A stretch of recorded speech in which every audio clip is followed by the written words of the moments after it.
I realize now that I knew nothing, but given that I didn't have a ton, I didn't do internships like that after my freshman or sophomore year, everything was new. Yeah. And it's funny because the next step after, you get the offer, they'll have a networking event a few months later, and then you start ranking and preferencing which groups you want to be in. And I remember Googling furiously to figure out what a financial sponsors group was.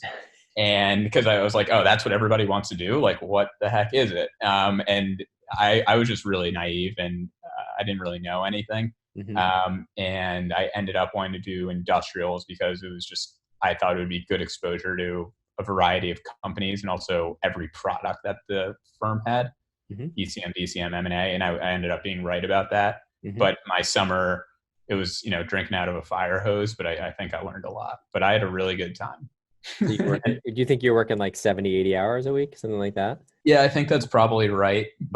And probably there were weeks where I did more, but definitely didn't have to. Yeah. Where, that was part of it, was like, okay, I want to figure out what it's like to work these grueling hours, or Yep. even, just to get a sense of it, because, you want to get the offer, but you also want to figure out, is this something I want to do as my job?